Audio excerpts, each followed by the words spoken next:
Once again, good morning, ladies and gentlemen. Morning. Morning, doctor. Good morning, doctor. Morning, doctor. All right, you are welcome to possibly the third meeting or more than that, but most likely it is the third meeting. And I know that there is a group or two groups that did not tell us about their business ideas. So we can start with those ones. So can I know which group is prepared to briefly tell us about their business idea? Good morning, doctor. Good morning, colleagues. Yes, I'm part of group number 5, and we are ready to share. All right, you can proceed. To share.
Are you able to see my screen?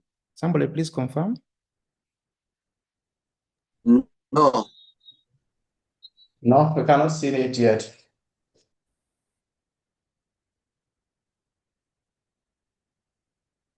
How about now? Yes. Okay. That's it. Very Clear. All right, just a second.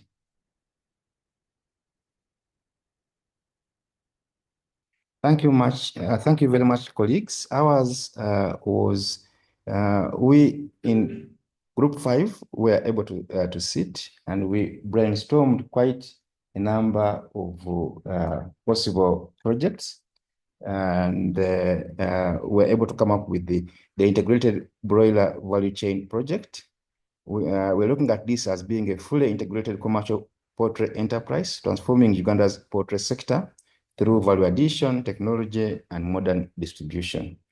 My colleagues include our team lead, Robert, myself, Dominique, Anna Mosala, Toko Godfrey, Rachel, and also there's Kabula Rahel, and also Rachel Akamumpa.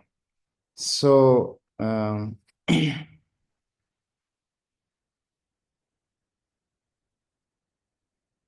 this is our idea at a glance. Basically, we are saying that Uganda's poultry sector is booming, driven by a population of over 49 million and growing at a 3% annual increase, with rapid urbanization, especially in the metropolitan Kampala area, which is approximately 5 million people. And that over 80% of farmers sell live birds with no processing, creating a massive gap for integrated value-added products. Our solution is a fully integrated commercial broiler farm, starting with 10,000 birds and scaling at 30% annually, producing processed, packaged, and differentiated and branded products. We're looking at 6 revenue streams: retail shops, supermarkets, institutional supply, exports to key markets, including DRC and South Sudan. And also we are looking to generate more than 870 million in terms of revenue.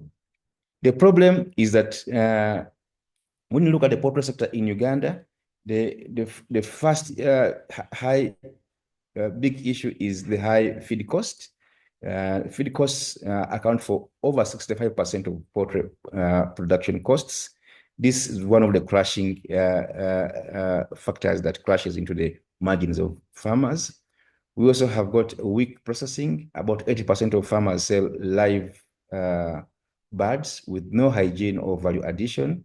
This is true if you go to markets like Nakasero, markets like Owino, markets like Nintinda, Chanja, but also Kalerwe.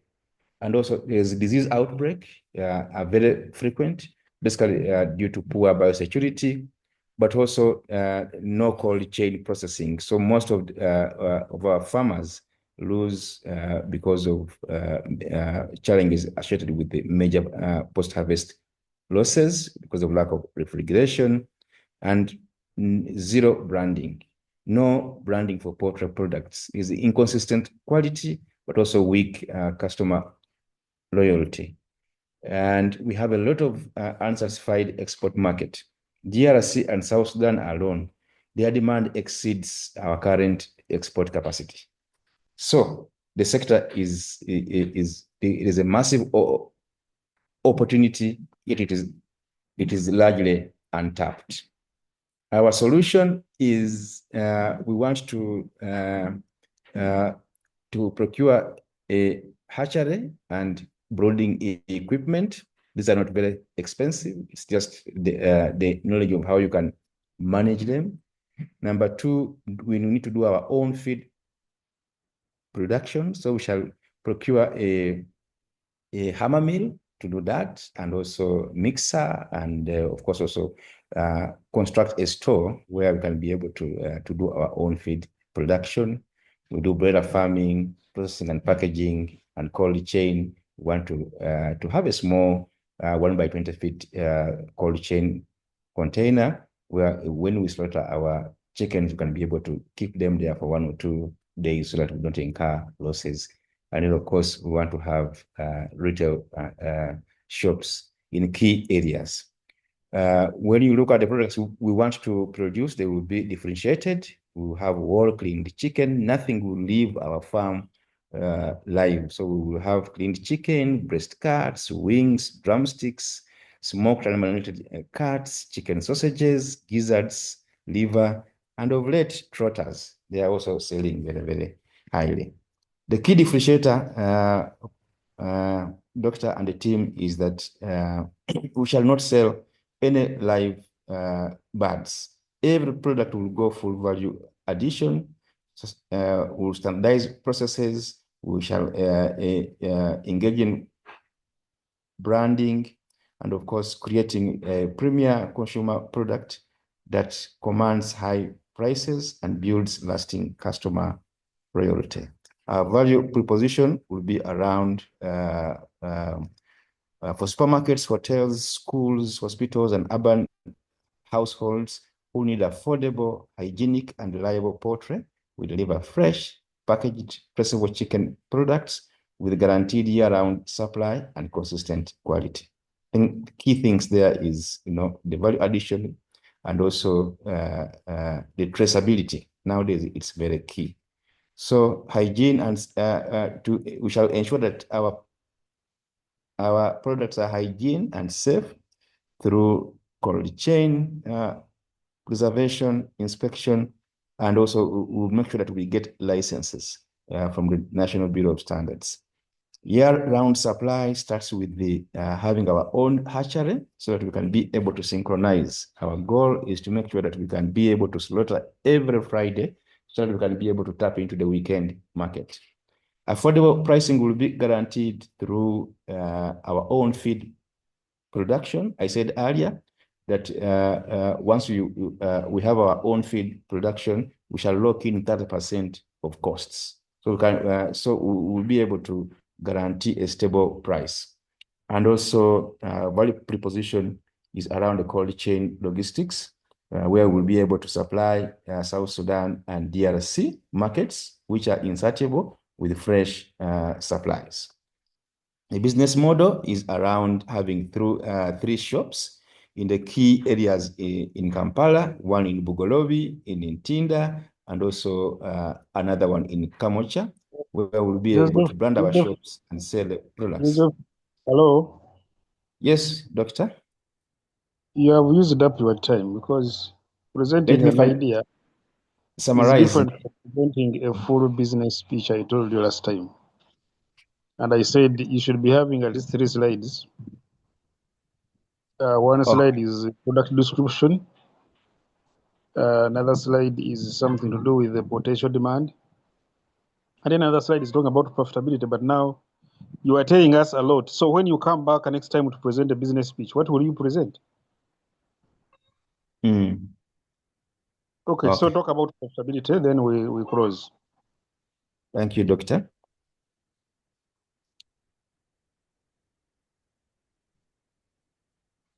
So profitability, this graph summarizes it. Initially, we shall invest 230 million. After year 5, we shall be looking at 2.5. Okay, Joseph, again, this is something you are supposed to be presenting in a pitch. Because now here we need a summary. Like what is the return on investment for the first year, second year, and third year? Finished, one sentence. Okay. For the first year, the return on investment will be 101 millions. Second year, 230 million. Third year, 340, and fourth year, 500 million. Thank you, doctor. I present. Okay, like I noted earlier to the members who are here, return in investment is always calculated as a percentage of the total amount invested. Yes. So when you give us absolute figures, are they called absolute figures? Or if you give us in terms of money, we don't get the picture.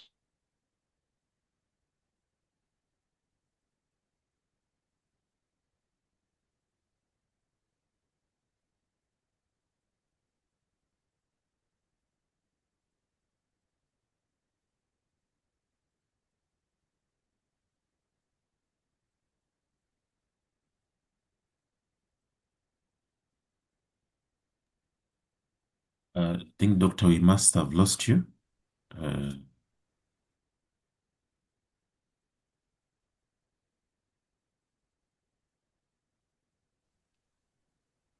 Okay, so again, there was a network challenge, but I'm back. I hope you can hear me now. Yes, we can hear you, doctor. You seem to have contradicted yourself when you said that you were going to be focused on premium products, collecting high prices. But at the same time, you said you are going to ensure that you supply at a low cost, since you're going to be saving money by producing your own feeds. So I'm wondering, why do you have that contradiction? Meaning that you have not decided how to focus on on where to focus. Are you sure you want to do premium or you want to do low cost? I think, doctor, that was when I think I was talking about the market analysis, where I was saying that we will be able to guarantee prices because we are locking in a 30% savings because we are doing our own feed. So we will be able to have a consistent pricing all year round because of that. But our goal is to make sure that we are producing premium products. Anyway, I don't understand your explanation, but let's go to that issue of premium. What makes your product to be premium? Because you haven't told us any unique technology that you're going to use that will make your product premium. The only thing you have said is that you'll not be selling live birds, you'll be processing them. So does processing them make it premium, because we have so many companies with branded chicken. We have Yuga Chick, we have Binzika, we have SR, we have many that I can't mention here all. And you are saying yours is going to be, I think there is also Kenny Chick, which is Kenyan. So I'm wondering, what is exactly the unique feature, or what is the technology you're going to use to have a premium product that differentiates you from other competitors? Unfortunately, we didn't have an opportunity to look at the competition analysis. Yes, indeed, what you've spoken about, the Binzika, the Yuga Chick, and what Yuga and Ken Chick, for example, Ken Chick is from Kenya. For us, we want to make sure that we go. If you look at Binzika, I think what they do is basically refrigeration. They don't make sausages. We want to make sausages. That is a premium product. But also, in our model, we have factored in the fact that even from the start, we have our own hatchery. We are hatching, and the innovation around that is that we are able to synchronize and make sure that we have year-round supply. We can be able to slaughter every other Friday or Saturday, but also be able to supply all the other products. Okay, So, okay. Thank you very much, Joseph. When you say that sausage is a premium product, yes, we know that you process chicken and get sausage, but that doesn't make it a premium. For something to be premium, there must be something unique about it. Let me tell you, for example, when you talk about maize flour, when somebody produces maize flour, and then there is a word I think they call the fortify. I don't know whether that is the right word. Fortify.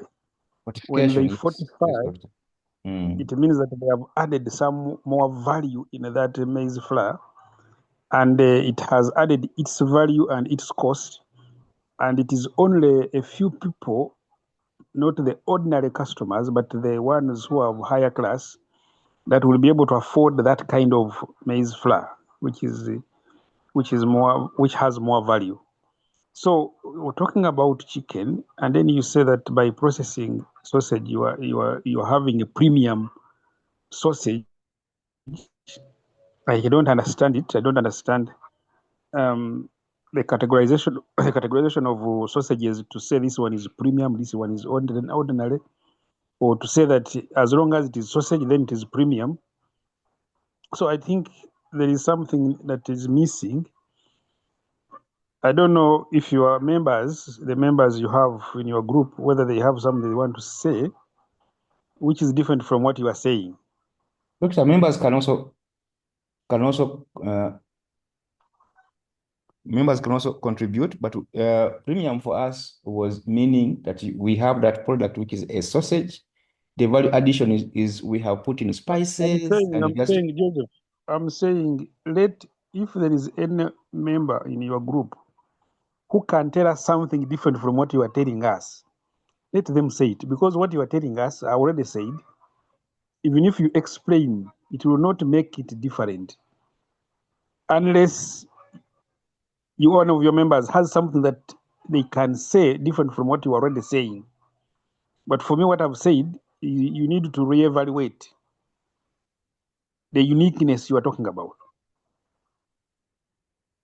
or the differentiating factor you're talking about, or the premium you are talking about. What is that premium you're talking about? So let's hear from one of your colleagues if they have something different they want to say.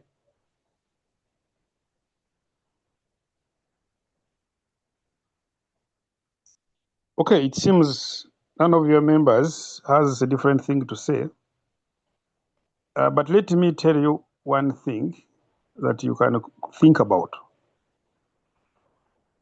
If the chicken that is abundantly available on the market is reared conventionally, using conventional means.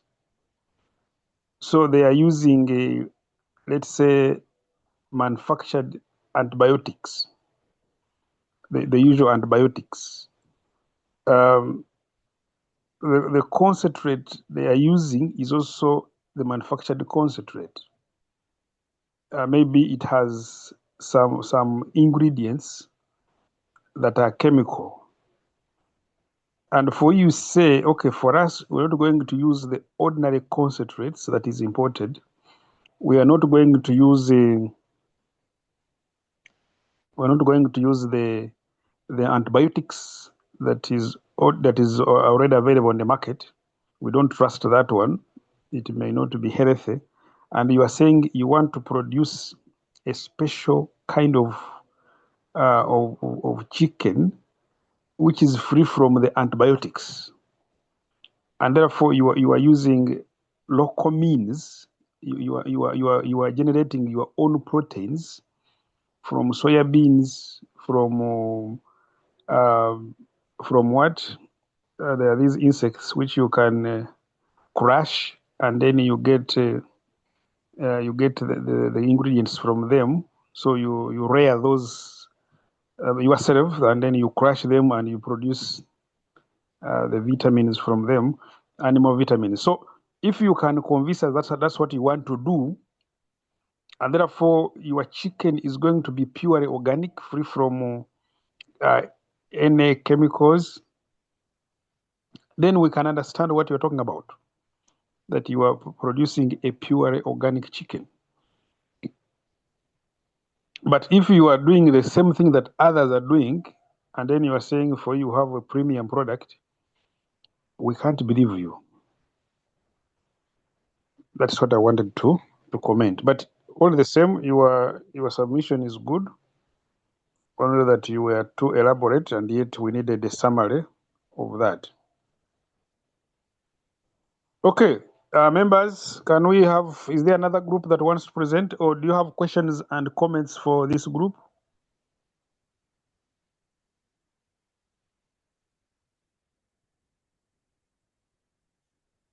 Members here, if you have comments or questions for this group, go ahead.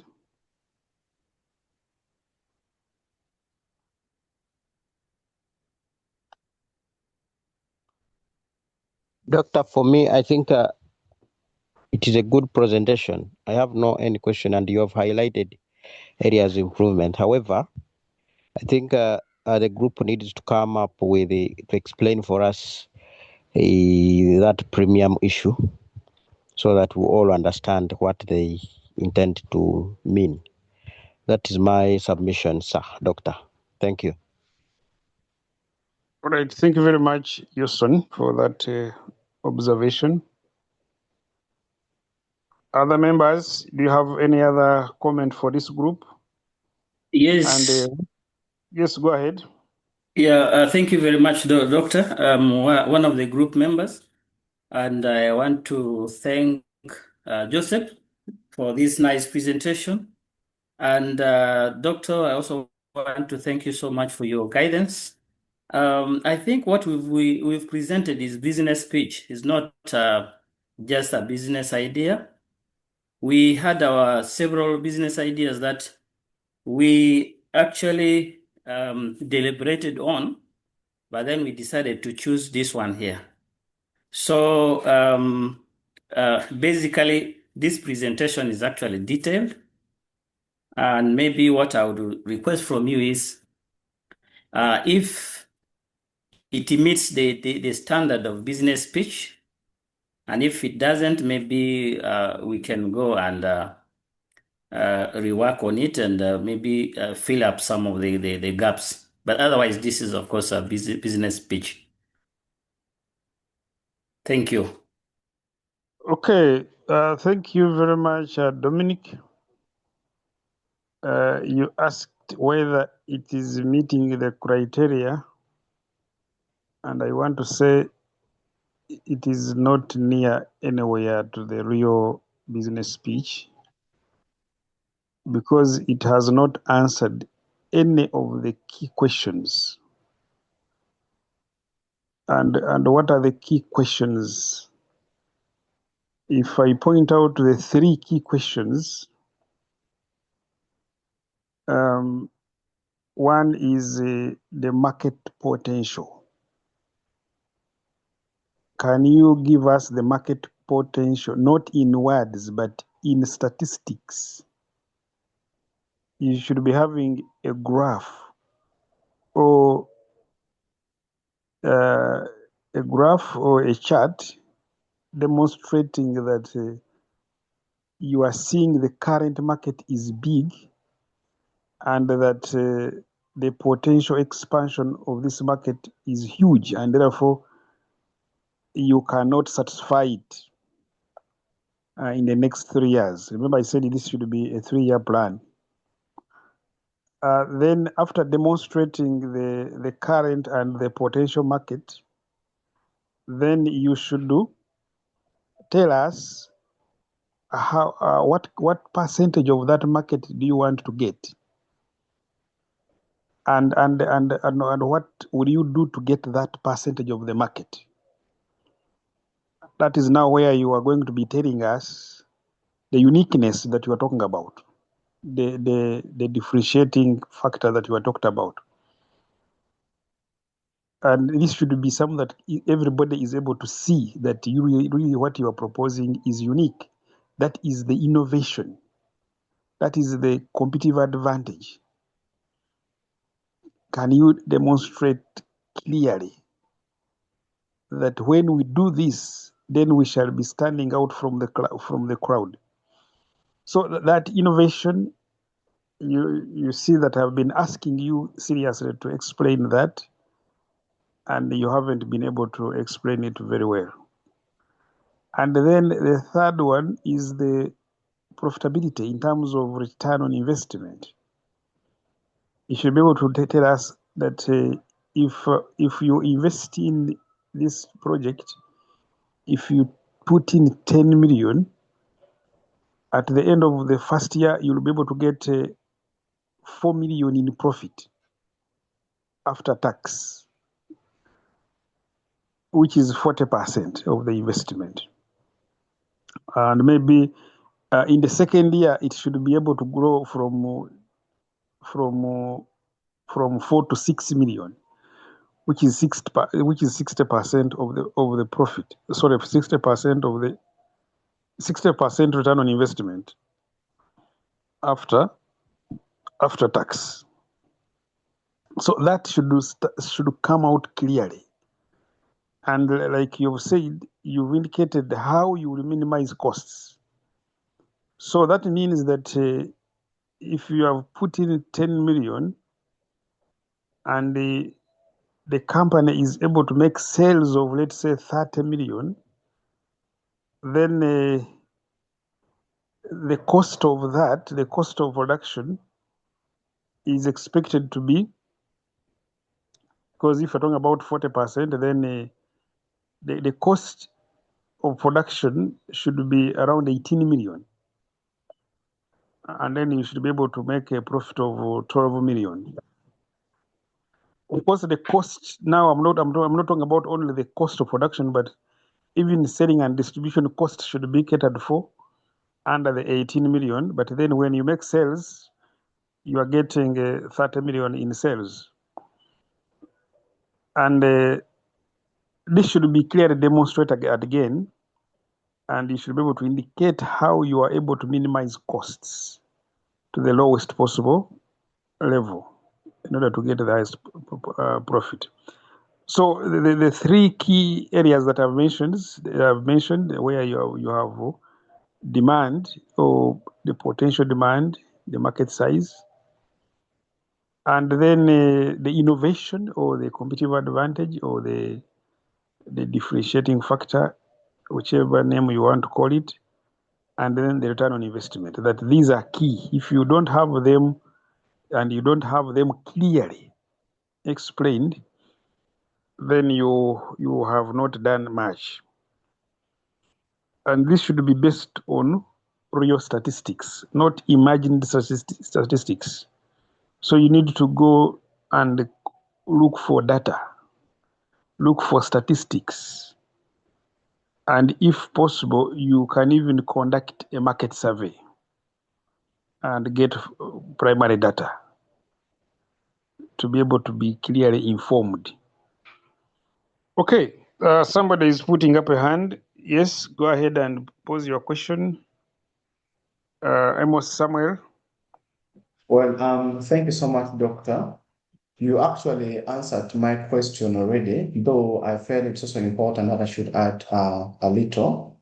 And I should have, let me also say that question, even if you have already answered, it might be a different question, which you may also have more light. One, when Dominic, my colleague, talked and he said their presentations is more of the business pitch. So in my research, when we were doing, because last class, you told us this class, we are going to have our presentation for business pitch.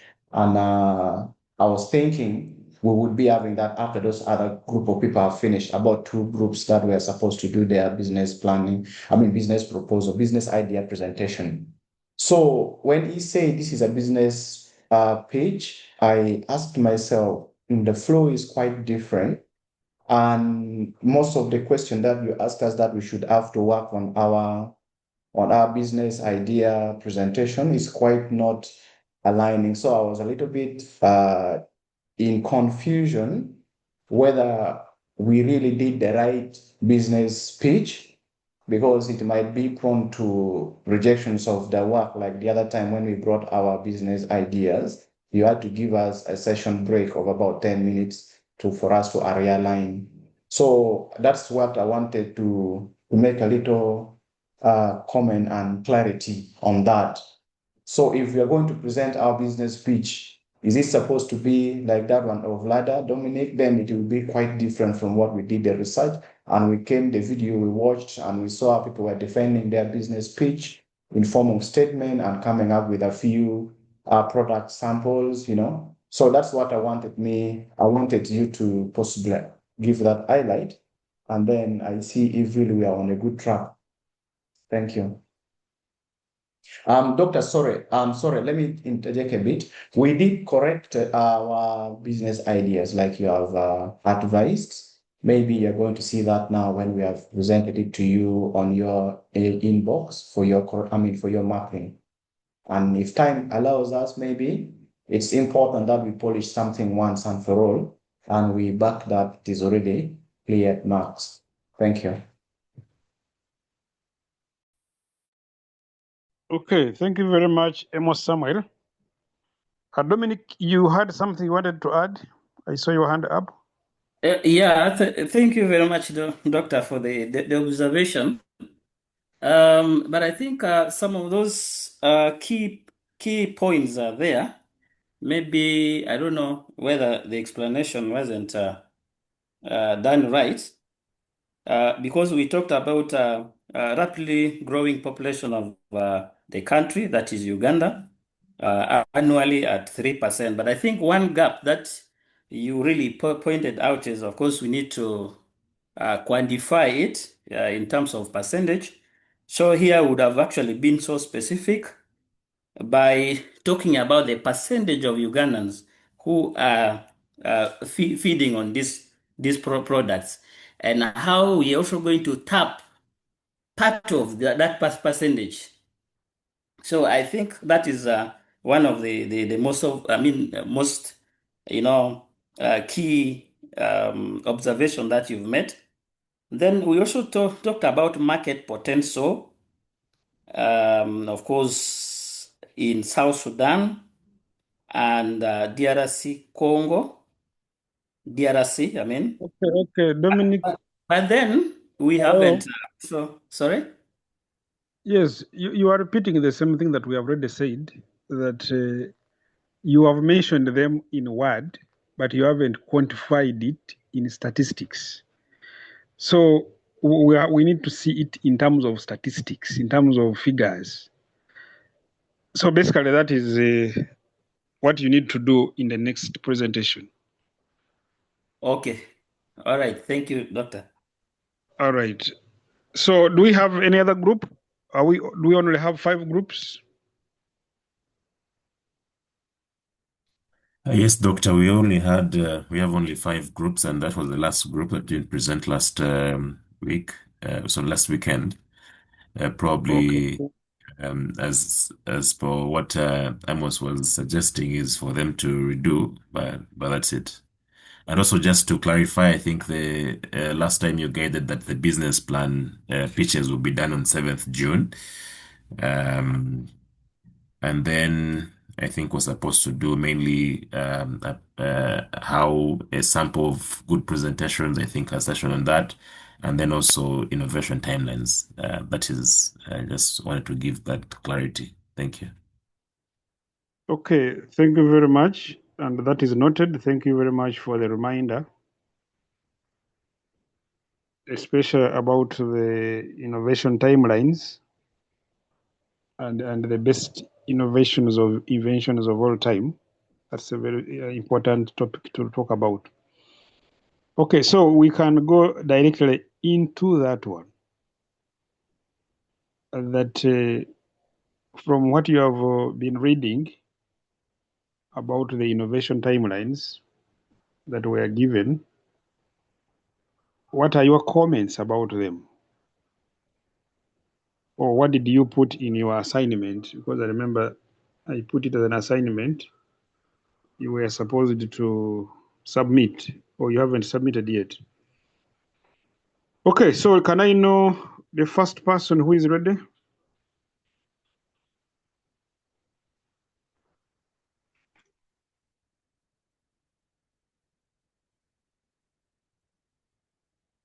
Under the innovation timelines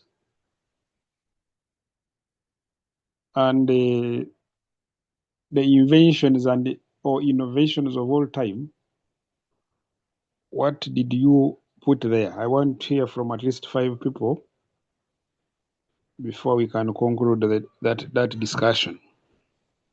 So who is ready to give us their submission? Joan, you can go ahead.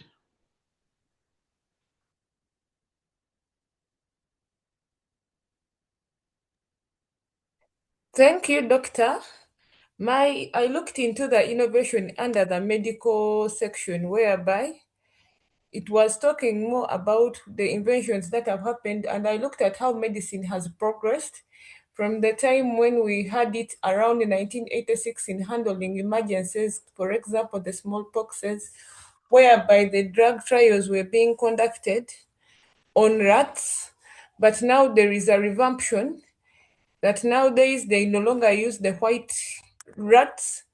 They go on and test in the laboratories to see the efficacy of medicine before it is ruled out. Then I also understood that I've looked into the steps that have been taken in HIV prevention, whereby previously people have been using the drugs and still they are using more. They are still using the tablets. But again, an invention has been made whereby the Panavir tablets are also now into the IV format, and they can take in, like in the developed world, they are only taking one injection to last at least 6 months.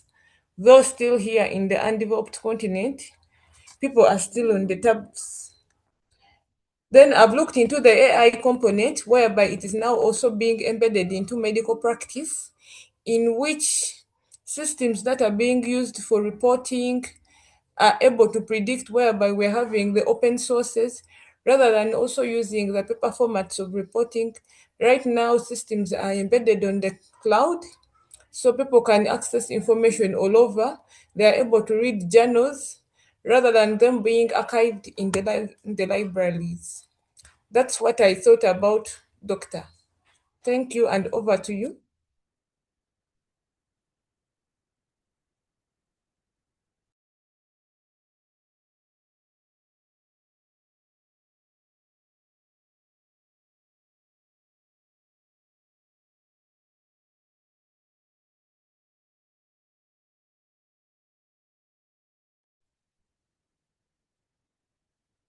Okay, you're muted. Unmute.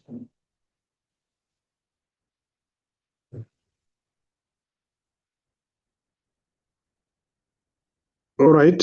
Thank you very much, Joan. There was another hand. This is from Amos. Amos, you can proceed.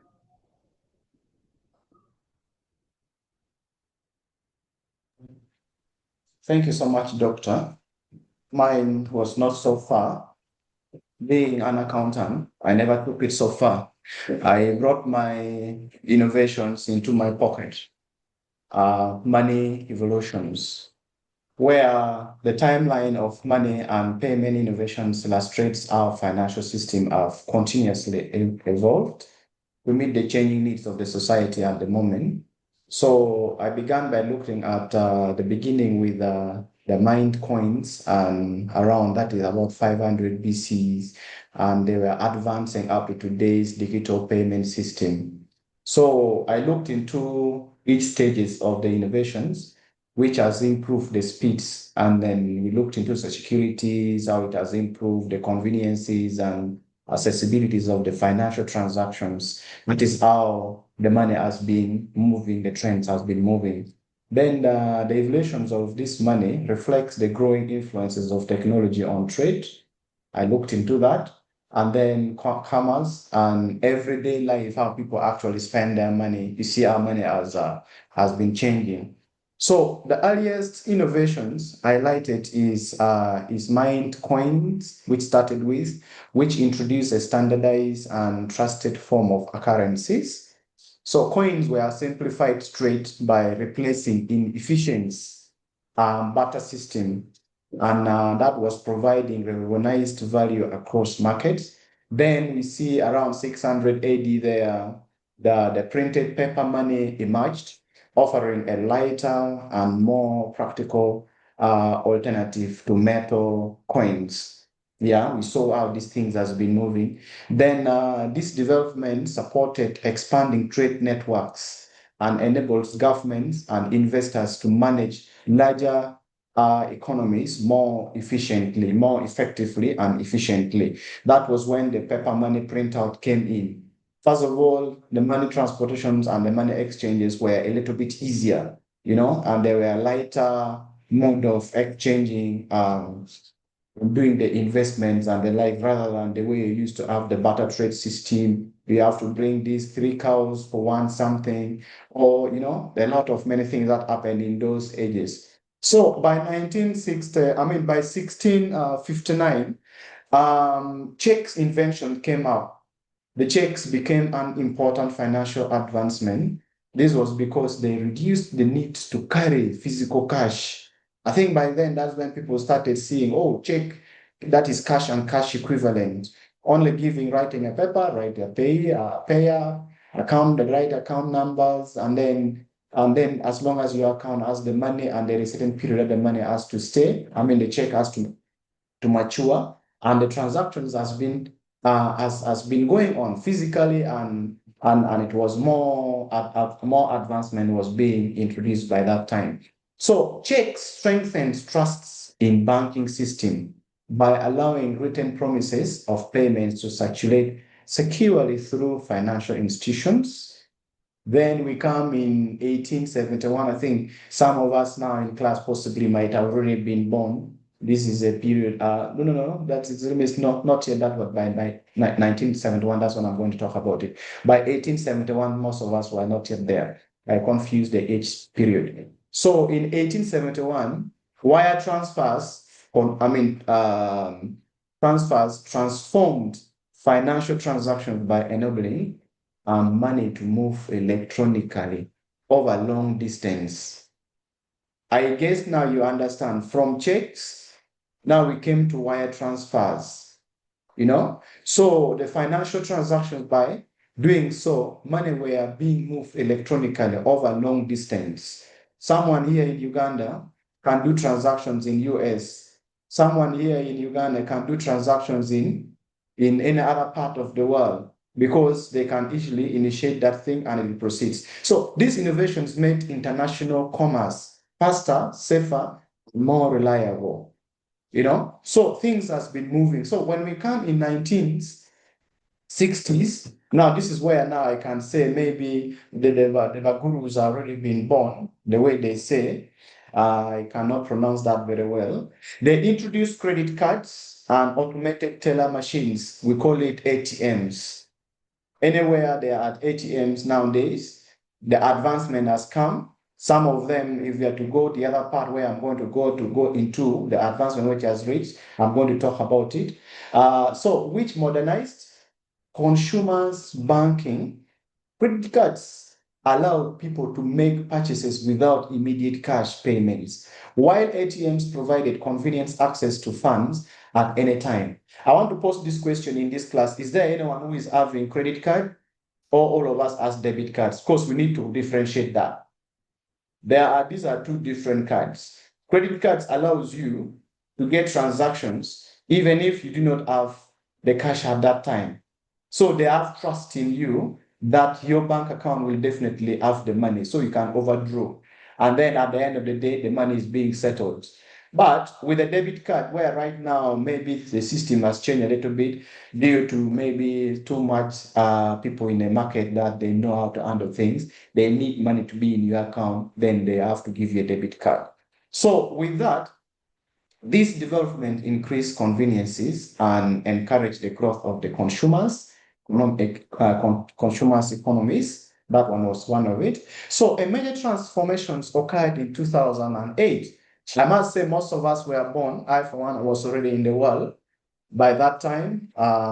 Most of us also around was already around by that time. So with the rise of the faster payment system and the cryptocurrencies such as Bitcoin came in, digital transactions became nearly instant, instantaneous, while online and mobile money services gained widespread popularity. Yes, right now you see mobile money is being done, M-Pesa, Bekasus, payment through Bionics, payment through Uganda. There is a lot of many platforms that people encourage making that payments, and almost every country has got their form of mobile money of how they make that payments. So you realize these platforms, like I said, FlexiPay is one of them, Pegasus, Bionic payment system, now allow customers to make secure transactions, even using your smartphone right now, doctor, you're inside. You can even transfer money into our mobile money. By examples, you can even do that. You will see the money reach to Samuel here in Yumbe. So that is a new technology that has come right now. So the smartphone devices can do that, just at your convenience. So at the same time, blockchain technology and cryptocurrencies have introduced decentralized financial system that challenge traditional banking systems. The world is moving. Money is moving right now. As you're moving, money is also moving. With the new ways of seeing how people are investing. Yes, I can see Doctor has presented something there on the chat while making my presentation. So all those are the movement of the money, money movement into evolutions, into a current way of how handling money right now. Today, payment innovations is highly digitalized and globally connected. Many countries, companies, and NGOs where most of us are working. David, you know that very well. One of your organization is one of the biggest NGOs in the world. So the NGOs are moving towards cashless economies where electronic payment dominates retail and online transactions. Cashless economies right now, most of the organizations do advocate cashless. It's not like those days where NGOs could come to implement money when they have the money into the suitcase, in the bag, then they go into the field. They see people applying, they give them the money, because that's the easiest way how they can give the money.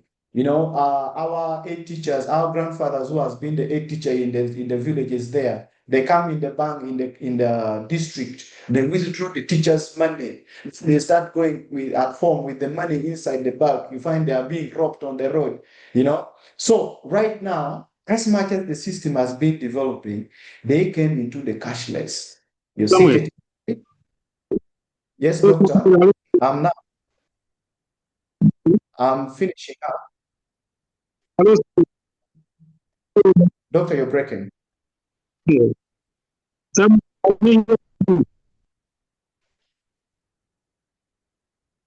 Excuse me, doctor. Hello.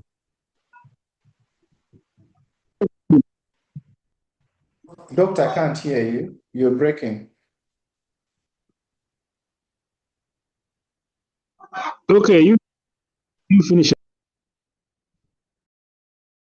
Okay, thank you. So in my last bit of the presentations, over the next decade, payment systems are expected to become more intelligent, automated, and inclusive. Digital wallets may replace physical wallets. Mobile money banking and digital finance may also expand financial access for millions of unbanked people worldwide. However, this all has been coming with its own challenges where we have to see how can we regulate them and then we'll be having the strong protections. Otherwise, doctor, thank you so much. That's what I have researched about. And it's one of the individual coursework that you told us that we should also handle on our e-platform. And I submitted it already for your for your marking. Thank you. Have a good morning.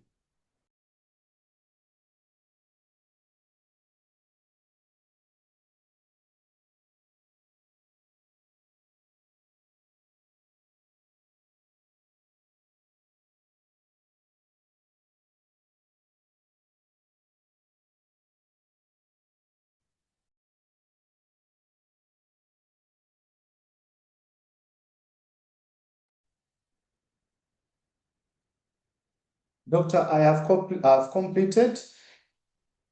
Class president, you can notify the doctor I've finished.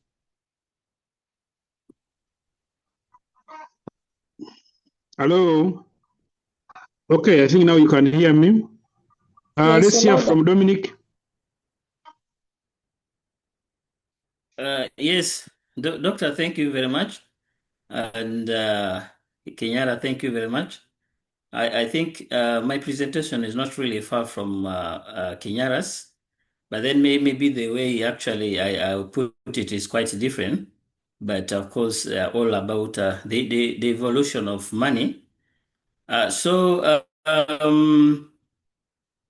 evolution of money clearly shows how innovation has improved the way people exchange value over time.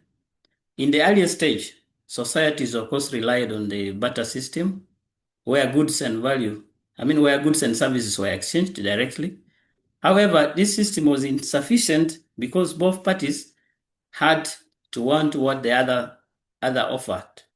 To solve this problem, people began, of course, using commodity monies such as cattle, salt, and grains, which had recognized value. As trade expanded, metal coins made from gold and silver were introduced, offering durability and standardization. This was followed, of course, by the development of paper money, which made transaction easier and more convenient than carrying heavy coins. Later on, the rise of banking system also allowed people to store money securely and use instruments like checks, marking a major step in financial innovation. Now, in modern times, that is now, money has shifted rapidly towards digital forms. Electronic payments, mobile money, and online banking have made transactions faster, safer, and more accessible. This is especially important in developing regions where mobile financial services are helping more people access and use money without needing traditional banks. So currently, innovation in money is focused on cashless systems and digital currencies, enabling instant transactions across distances. Looking ahead, the next decade is likely to bring even more change. There will be increased use of digital payments, improved security through technologies like blockchain, and greater financial inclusion through mobile platforms. So overall, money will continue to become more efficient, accessible, and technology driven. So basically, this is how I've looked at timeline innovation of money. Thank you very much, Doctor and colleagues. I submit. Okay, thank you very much. Those who have presented about money, I want to say you're missing out an important aspect that I expected you to be mentioning. And this is an aspect where I don't need to go with anything to the store to buy what I want to buy, to the supermarket. That I don't have to go with any money or any gadget when I want to go and buy something from a supermarket. I simply enter the supermarket, I pick whatever I want to pick, and I go home. So why didn't you talk about that? Or how is that possible anyway? Anybody who wants to tell me about that? Doctor, maybe. Good Doctor, morning. thank you so much. Okay, let's hear from Ronald. Okay. Hey. Okay. What my colleagues have presented, I'd also wanted to present on money, but also what you said is what I wanted to say, because nowadays, even authenticating money, nowadays we have moved away from using even pins only. You will now use fingerprint to authenticate, authorize transactions. Take an example, if you have the DFCU app on your phone, you can use your fingerprint to authenticate. When you want to do transactions or send money to a DFCU account, you no longer have to pay charges. Once you're using the application, it is free of charge. All you need is just put your account number and authenticate it, and then it will go. Now we are having things like trust factors, whereby fraud detection, whereby if you are sending money, you get first a trust factor notification. If the person doesn't know, if you don't know the PIN, even if you knew my password, but you know the trust factor PIN, you can't send the money. So there's now an increase, an advancement in fraud detection in a bank, in the use of money. So as you said earlier, we are moving away from moving with money.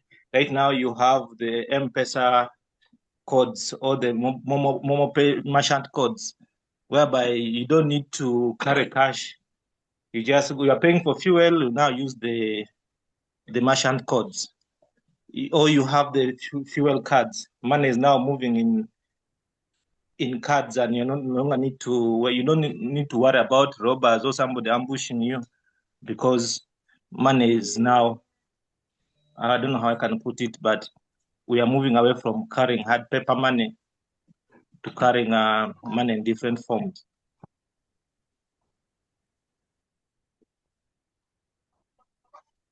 Okay, thank you very much. But it seems much as you have given us some information, you have not specifically answered my question. So who is answering my question? Thank you. Hello? Doctor, answers so many, I may fail to know that you have selected me, but I feel that is the most important part that I skipped out. And in my mind, when you talked about that, I was thinking that you reached in the supermarket, maybe Tasky supermarket, picking the items and they arrest you that you're a thief. But actually, it is possible, I don't know right now. It has not yet reached that point, but what you are communicating about is about biometric payments, that is device-free money.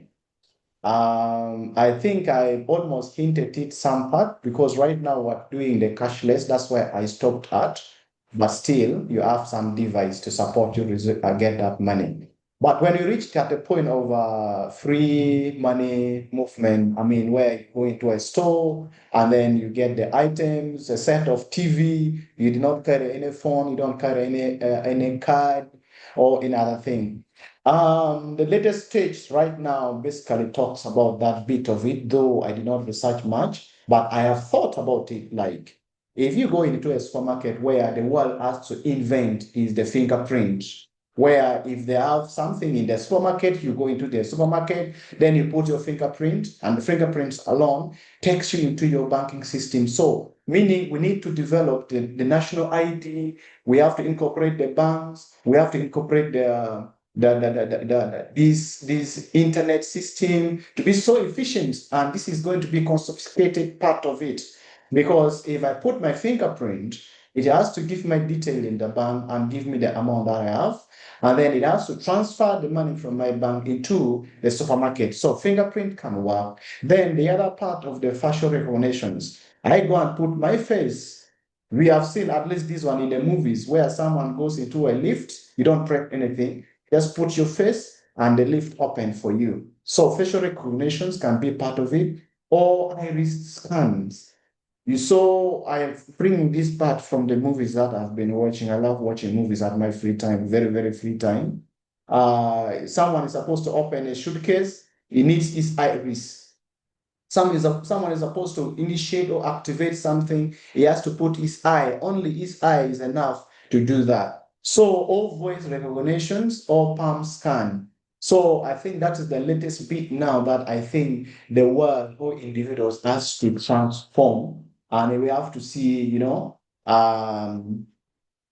move with anything. It is just me, Amos, move into the supermarket, transact something, come out with my set of TV. So the biometric system can work. Thank you, Doctor. All right. Thank you very much, Amos. You have answered my question. You will do your search again. I understand in UK there is a supermarket of that nature. So you simply enter, pick whatever you want, and then you move away. You don't even have to use a fingerprint. The cameras capture you, and then they can detect your face, and like you have said, the cameras can detect your iris. I don't know whether it is called iris. Okay, so remember the question was asking you to tell us what do you think would happen in the next decade or more in the next 2 decades. And that's now what we are trying to think about. We are trying to think beyond the current situation. That if God gives you life to be present in the next 2 decades, what kind of technologies shall we abandon? Possibly there will be that time when you don't have to carry a mobile phone and be worried that people will steal it from you. You can do all the communication you need without using any gadget. So you have a chip within your hands that can enable you communicate whatever you want to communicate.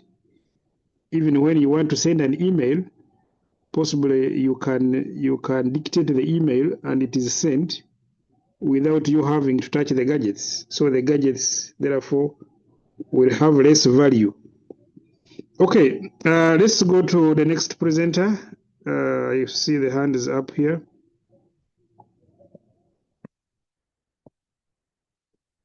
Okay, so I see Rachel. Rachel is the only hand up. I don't know what is happening to the others. Were you all going to present about money? So Rachel, please go ahead. Yes, thank you very much. Good morning, Doctor. Good morning, colleagues. About the innovations, I looked at the communication timeline. And when you look at the trend, where people started with smoke signals and carrier pigeons, we realized that these were slow and unreliable. And we saw someone come up with the Morse code and the telephone, which made the communication much faster and easier. Then we graduated to the fax machine, then used telephone lines to send documents. Then after that, we go to the smartphone combined calling, messaging, internet into one device. This was smart enough, and this showed us that an entrepreneur is there to solve problems and improve people's lives. So entrepreneurs do not always create completely new things. Sometimes they improve what already exists. For example, the apps like Safe Border, we have a lot of borders within Kampala, but someone thought it wise to make life easier for the people who are moving. You can order for a bike when you're at a comfort of your home and just get out of your home when the border is there. So this has made transport easier, faster, and safer because these are kind of tracked down through the system. You know that this person last ordered this border at this time. So it really settled the issue of insecurity. Today, communication faces problems like fake information and too many messages. And I'm thinking that, especially with the AI future, innovations may focus on AI tools that help verify information and reduce the information overload. That is what I'm projecting in the near future. When it came to the greatest innovations on my side, I looked at the internet. The internet is one of the greatest innovations because it has transformed communities. It has transformed education, just like how we are doing it right now. We are seeing it in business and also accessing information worldwide. Right now, I can know what is happening in the US, what is happening in the UK, just because of the internet. Business has become much easier. We look at an innovation like the Jumia through the internet, people's businesses, however small it is, they are making progress. Access to services have become more easy. We have seen the medical world taking up a lot of it. You can talk to a doctor and the doctor can tell you can actually give you a line to follow or can refer you somewhere through just the internet. It has made life much easier. And through the internet, still under communication, we see the mobile phones coming in, whereby you have everything on the phone. Unlike older methods such as the smoke signals, drums, carrier birds, the fax machines. Like, for example, in Uganda, mobile phone support services like the mobile money. We look at the new app, the Wendy app, where the parish development model is using very effectively.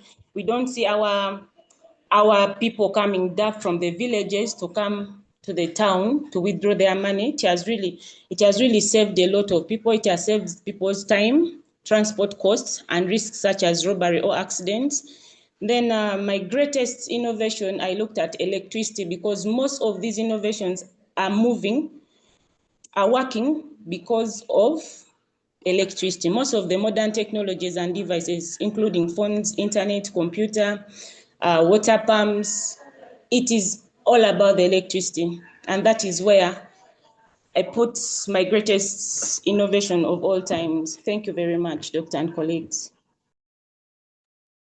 Okay, thank you very much, Rachel. You first mentioned the internet. Was the internet the invention, not innovation? The internet is one of the greatest innovations. Then you have electricity. So which one is the best? Electricity, because these all run because of the electricity. Okay, thank you very much. Now, what I wanted to observe here is that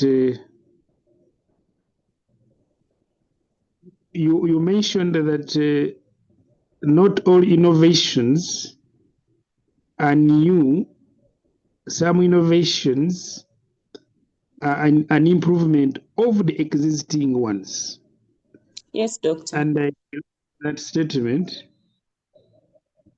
because if for instance we take the internet, for somebody to come up with the internet, they should have used the technologies that were already existing and created the internet, but based on the existing innovations. So the credit should go to the first person who invented the fact that communication can be done beyond where the person is. That you can communicate you can send the communication without using any physical thing. Is it without sending it physically? Like you write a letter and send it. That you can actually send the message from one point to another, and it reaches the other person. So the person who came up with that idea of sending a message to a distance without moving to that distance, without moving there, the message goes by itself through a system that has been created.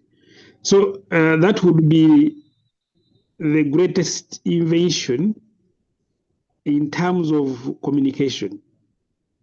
So is that the Morse code, or is that the fax, or is that the telephone? Whichever it is, then we can say that is that was the mother of all telecommunication. Okay, somebody maybe will be commenting about that. It must be now, the most coming to the one that you have selected, which is electricity.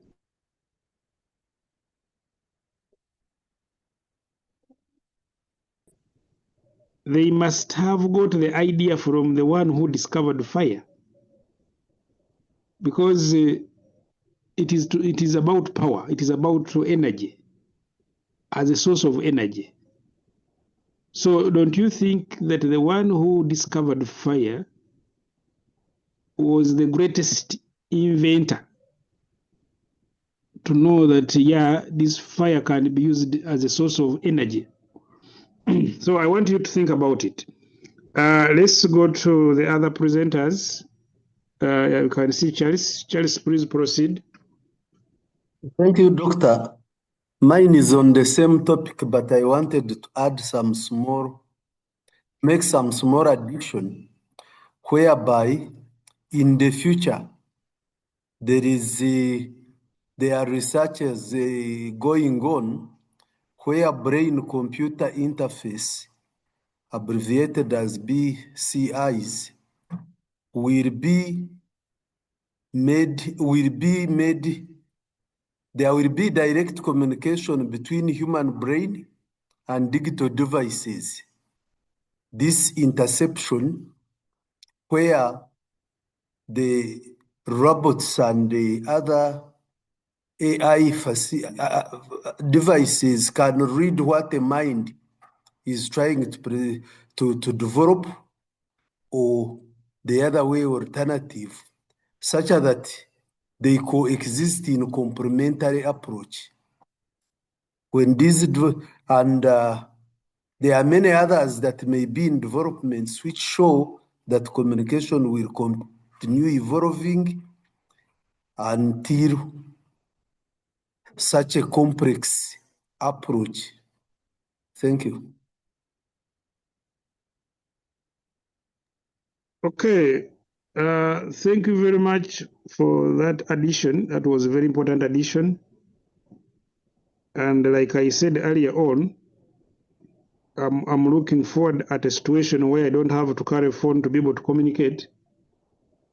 So if I want to communicate, I just think about somebody that I want to communicate to, and then the message goes to that person that so and so wants to talk to you, and then they also have a way of communicating to me without me having to dial the number in the phone or to carry a phone around.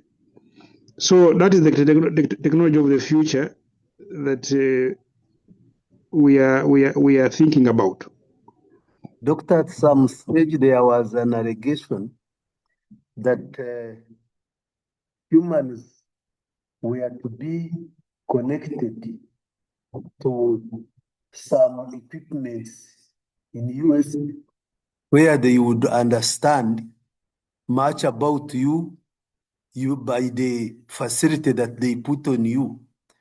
The backward Ugandans refused to undertake the vaccine for COVID because they thought that it means that wherever you would pass, you would be detected even without carrying anything, but the vaccine would be inaccessible facility to those to know what you are thinking and even make communication. Maybe the future holds such.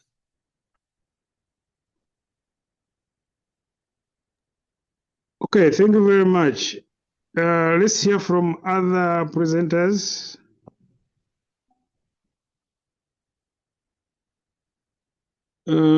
Somebody pointed out here that we now have eSIM cards.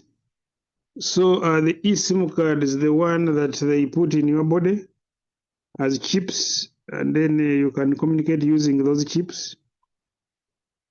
The one who posted it, can you explain to us?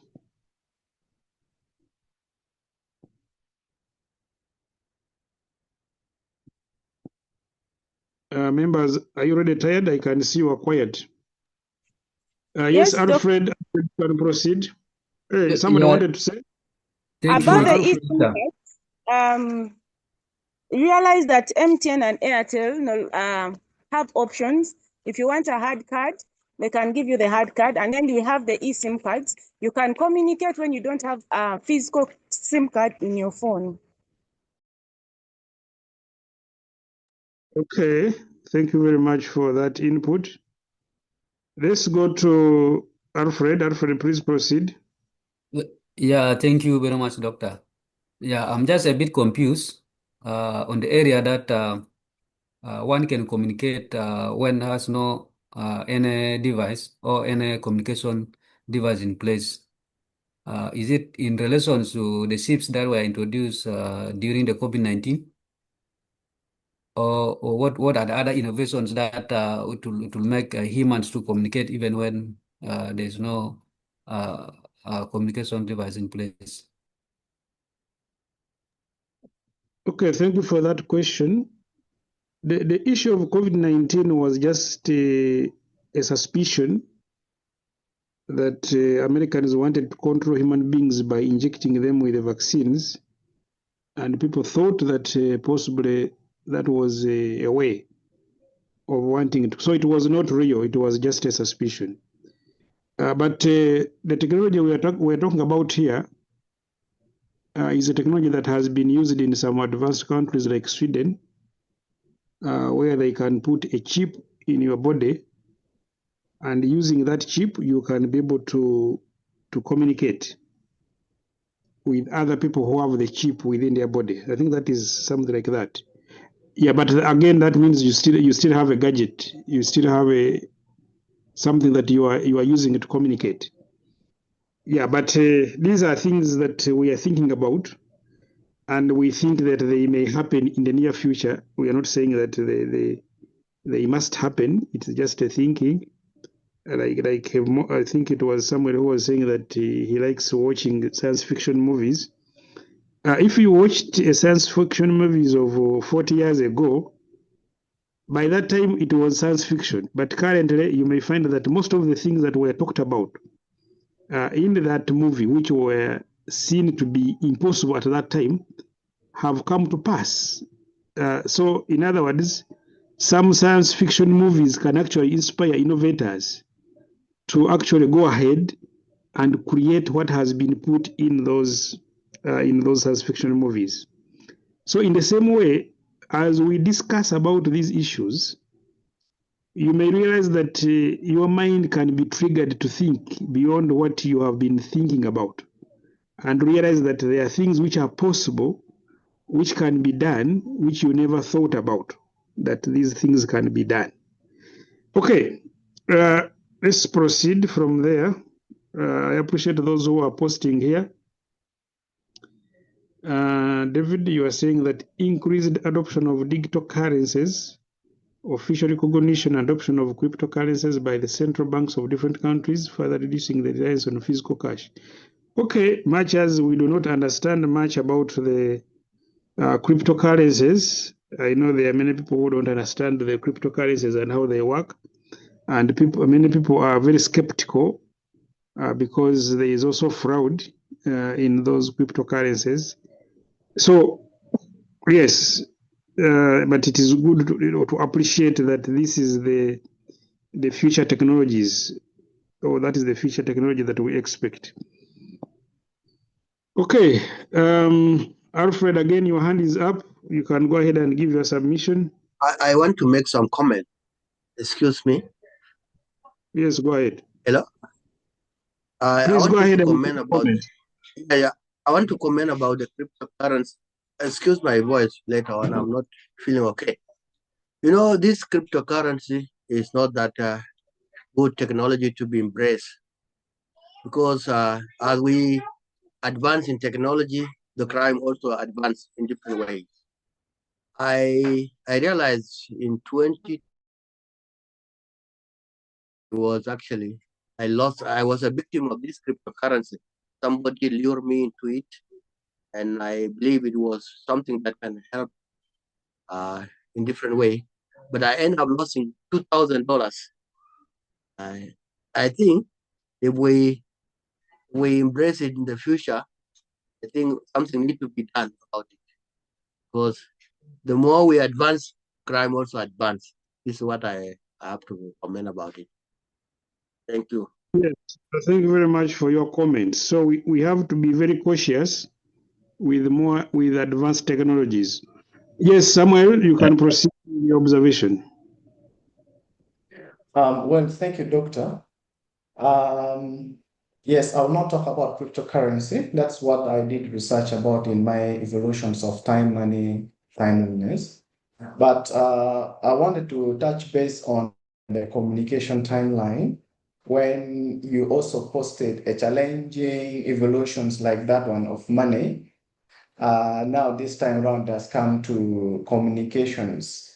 Yes, still everything sounds like a psycho fiction movies, like I told you, where sometimes you see someone communicates from the space, and someone from the ground picks the communication, yet he has not used anything.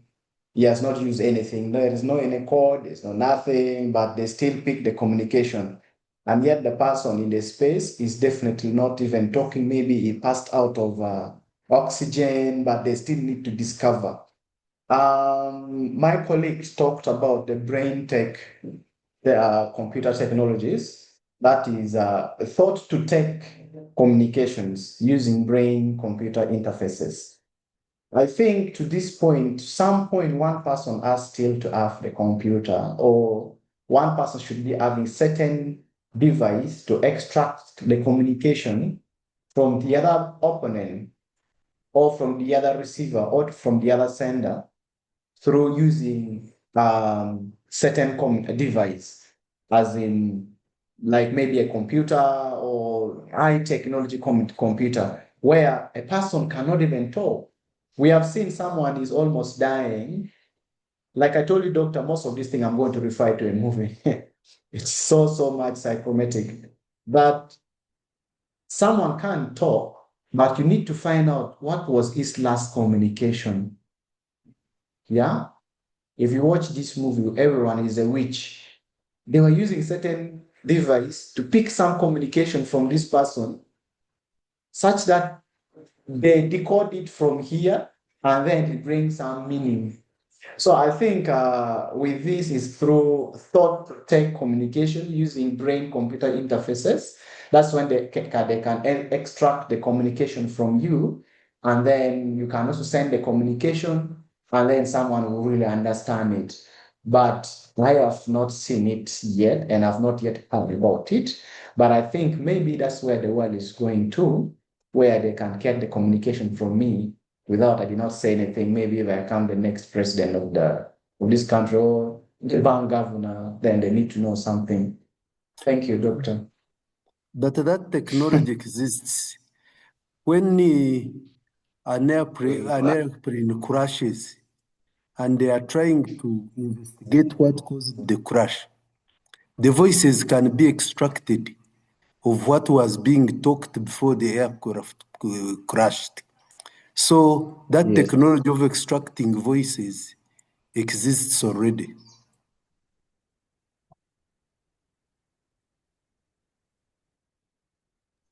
Okay, thank you very much, members, for your discussion. Do I have another participant who wants to submit? Yes. Yes. No one. Yes, Doctor. I had just something to share. I think in response to what John was submitting, I think over the years we keep on learning, and in regards to enhancing security, and this is actually what the thought around it is that you cannot really limit innovation because maybe people are really going to be smart. When you look at the applications now for the banks, I think at some point you also having there's actually some years back due to the internet shutdown when the government shut down use of internet, but of course we use VPN. Now, when you use VPN, someone can actually access your details. So, which means the apps on the bank level, on the bank side, were prone to hacking and all that, maybe actually trying to penetrate their systems. So now, what the banks now started doing is that in some of the apps, you cannot actually open it when you have VPN open on your phone.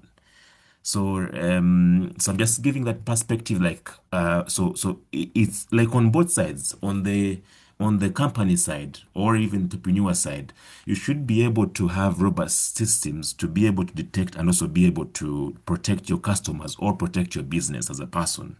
So we have had aspects around two-factor verification, even in my email, even my computer, even in doing maybe an email. Someone sends an email, it has to have or two-factor. You cannot penetrate the system. That is some of the innovations actually on the side of security. So my point I'm just trying to drive is that we cannot limit ourselves just because probably someone lost money. Even the normal money that we actually have right now, you have money and someone will actually come and steal it. But how are you trying to ensure that we protect ourselves is on the both sides of the customer, as a bank can actually be able to protect the customer with maybe the two-factor verifier, or maybe even when you're sending money. I think one time when I was doing internet banking at night, they told me there is no way I could actually do that a transaction because it was actually late in the night. So those are some of the measures, I think, security measures that the bank has actually come up with to protect the customer, but also for the business. I'm just thinking out loud in regards to that. Thank you, and over. Okay, thank you very much, David Noah. I'm seeing there is more from Joseph here in the chat. As an innovation in communication and payment systems, Sweden has experimented with the implantable microchips placed under the skin. These chips are typically small RFID or NFC devices similar to contactless payment technology and are being used for opening secure doors, making contactless payments, storing medical information, identification and authentication, accessing public transport, logging into devices, and replacing ID cards or keys. Okay, thank you very much for that information. And then lastly, we hear from Alfred. I saw the hand of Alfred up. Yeah, thank you, Doctor. Yeah, in the current advancement, I see there's great changes, especially in terms of the communications. With the current inventions of the AI, there's a systems that one will be able also to monitor where one is located and then also the threat around, especially where the location is. One will be able to see, like if you are if you are like taking some money from the bank, and then there's an app that will be installed into the phone where you'll be able to see in case there are people who you may suspect may be not good security-wise. And then one will be able to take some precautions. Yeah, thank you. Okay, thank you very much. We have not had somebody talk about the timeline of transport, but I would like to hear only one thing. What do you think will be happening in the next generation in terms of transport? What do you imagine to be what is likely to happen in terms of transport in the next 2 decades? So can I see somebody who is submitting on that? Especially those who haven't submitted since we came here. I can see Akero, I haven't heard from Akero Christine. Yes, doctor. When you mentioned about transport, there is this innovation that came into my mind in Rwanda. Actually, I think it is in Rwanda now. Well, there is a kind of a taxi that only carries 2 people. It's a kind of a car but can fly. I think I saw it also in China before they brought the innovation to Rwanda. So I think the innovation started in China, and then they're trying to experiment it in Rwanda. So I think this came about as something to beat congestion. So, and I think for me it would be a good innovation in places like Nairobi and Kampala, where there's a lot of traffic at peak hours. So you take that taxi to you, and then you're dropped home. It's kind of a flight anyway. And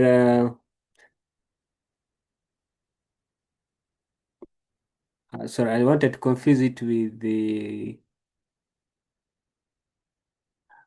most important innovations of our lifetime. I was waiting to hear about this thing that is helping most of us, the chat GPT, and someone was not talking about it. I remember those days when you're given an assignment, you are required to research about it, and most of us would crowd in the library, okay, and read from page to page. But nowadays, with the evolution of ChatGPT, life is a bit easier, okay? And apart from helping us in our studies, I think there's cars now that are AI powered, they're self-driving. You just only give a command, and the car takes you to wherever you want to, to go. There is also the advancement in robots, and one was launched in one of the hotels here in Juba in South Sudan, and that brought chaos, where robots were acting as waitresses and waiters, and a number of colleagues lost jobs, and people were saying South Sudan is just one of the least developed countries, and we cannot embrace this kind of technology yet because a lot of youth do not have employment. So that brought a lot of debate, and of course, a lot of politics was involved there, and they're still operating, I think so. And we also have robotic surgeons that perform in hospitals, and they don't get tired like humans, where you have to change, where doctors have to work on schedules. But once you have these robots in the hospital, I think, yeah, they do very critical operations tirelessly. That some like there was this one which Dr. Benny Carson did that took about 3 days. But of course, for a human being to be sleepless for 3 days, even what you are doing may not go well. But I think with the introduction of robots, it's quite easy. They can work tirelessly. There are some colleagues I think they can attest to this. They're able to attend lectures online, even in the remotest areas in Africa or wherever in the world, because of the new invention of Starlink internet, and it is I can really appreciate this development in technology, because there are areas that offices, humanitarian offices more especially, were not operating in because of lack of internet services. But now you find that humanitarian organizations are able to cover almost every part of the country because of Starlink internet. Thank you. That is the contribution I wanted to make. Okay, thank you very much for that contribution, Alfred. Ronald, can we hear from you?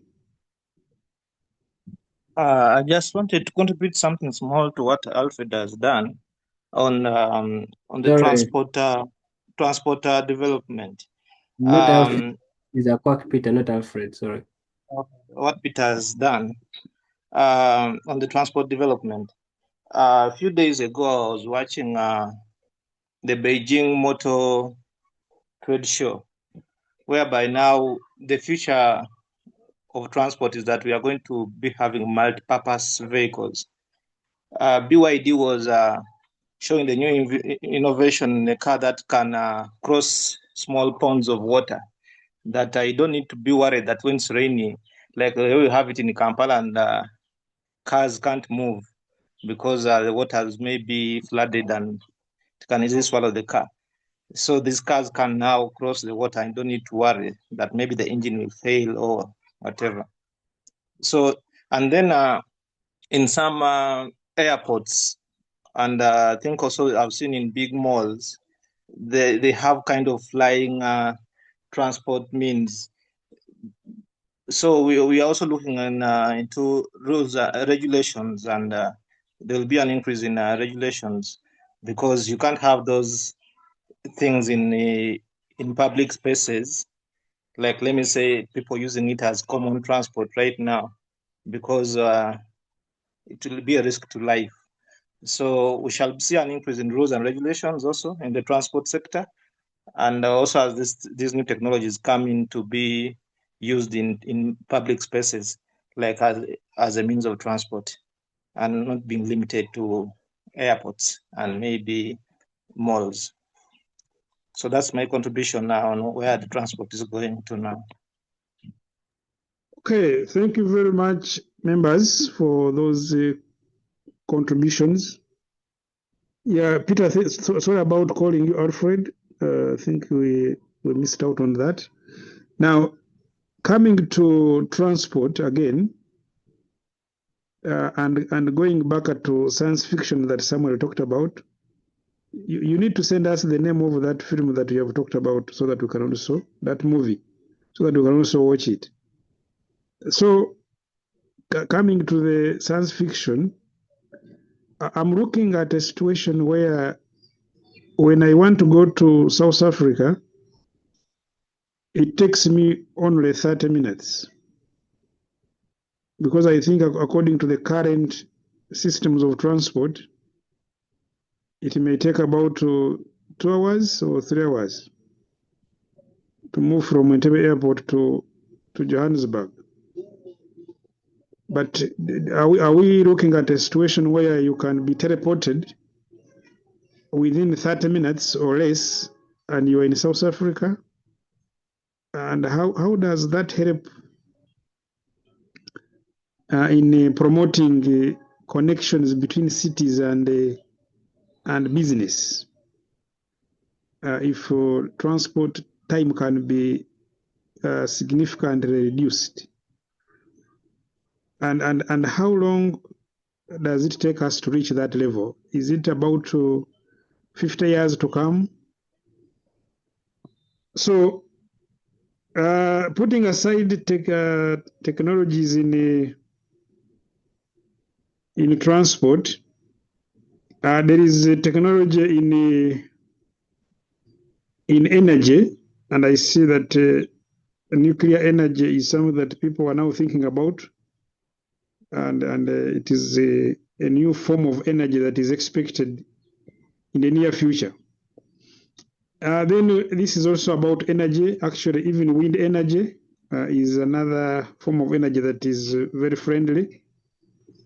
Now going to farming, and I see people here have talked about farming in their proposals, and they talked about rearing chicken.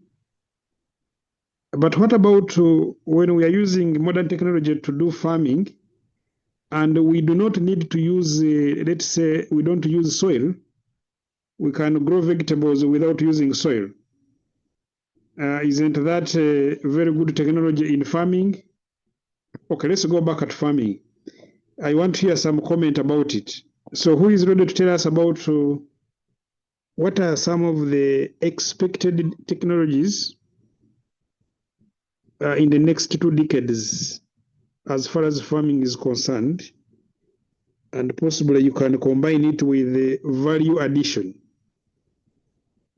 What are some of the technologies you think would solve the problem of hunger and the problem of food waste? Yes, members, anybody who wants to contribute? If you are very tired, we can end. Yes, Janet, go ahead. Thank you, Doctor.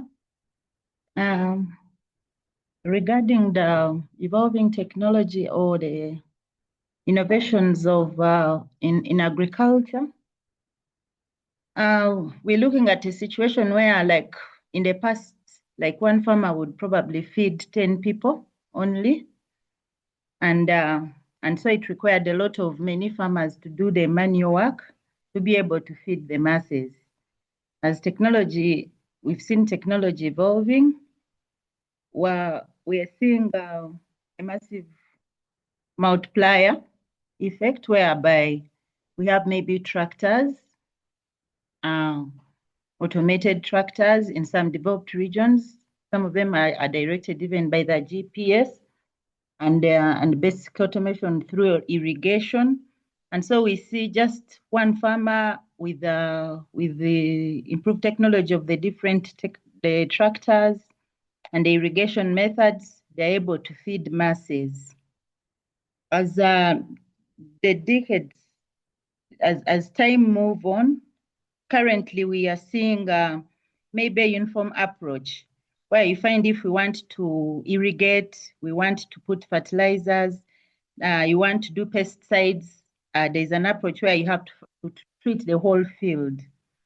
But we predict that there shall be smart farming where it will shift from field level treatment to plant level, and where we shall have probably AI powered machinery and maybe high resolution equipment that will target individual plants, for example, which need pesticides, and so they will be treated with precision to avoid a lot of chemical in consumption into the food the community will be getting, but also wastage of the chemicals itself by putting them on plants that don't really require the chemicals. Maybe we see technology taking us to where we shall have soil sensors where the moisture of the land will be predicted, and people are able to prepare adequately when they want to maybe irrigate, when they have to put fertilizer, other than just meeting it as an accident, or it comes and then you want to deal with it without planning, to be proactive generally with technology. And then we're seeing a timeline where labor shortage will no longer be a challenge because of the different automated equipment with AI, and which can work 24/7. And people don't have the human labor will have to be minimal in that matter, maybe to do the programming and a bit, but not do completely the manual work. We also foreseeing AI will have to move from simple automation to probably predictive analytics, and see that in the future, maybe this land, there will be, the soil will lack enough moisture, and then they will have to be able to prepare and irrigate ahead of time. That leaves the less developed, probably countries like ours, behind, and whereby if we don't have such kind of automation, we'll be left behind and cannot compete in the global economy. That's what I'm saying, Doctor. That's what I can say on agriculture innovation. Okay, thank you very much, Janet. I may say that 80% of the things you have said that are likely to happen are already happening in advanced nations, like in the Netherlands. They have all those measurements and all those prevention of disease and all those precision that we're talking about. They have all those technologies that are aimed at maximizing productivity. So all we need to do for us in Uganda is to go there and benchmark and come and see whether we can implement the same technologies, but those technologies are there. Okay, I'm seeing there are no more comments and we are almost coming to the end of the time, but I know that you don't have a lecture beginning at midday, so we can use a few more minutes, maybe about 15 minutes more to discuss about something. Okay, let me see whether I can have the document here.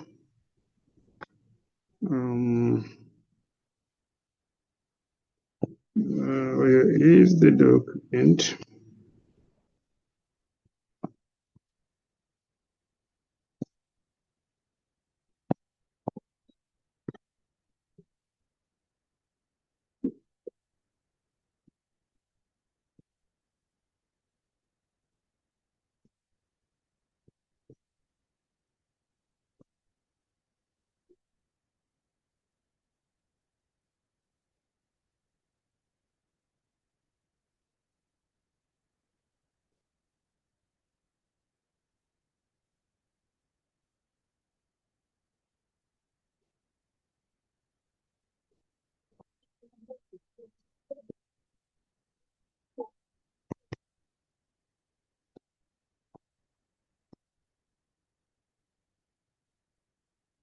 Okay, we come back here, stop sharing,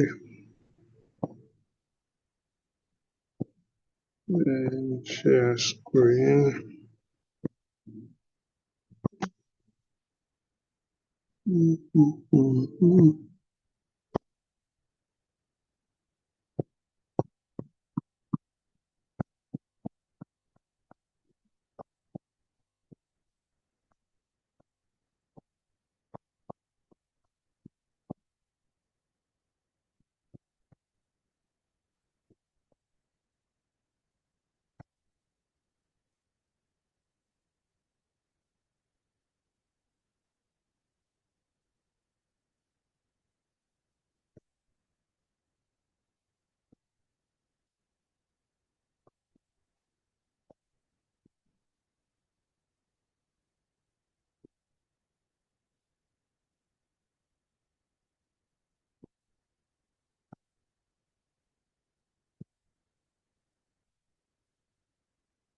Okay, so what I want us to discuss specifically is this topic, which is about the window of opportunity. According to Professor Wickham, he did an extensive research about opportunity recognition and observed that entrepreneurs should have the capacity and the ability to recognize opportunities, business opportunities.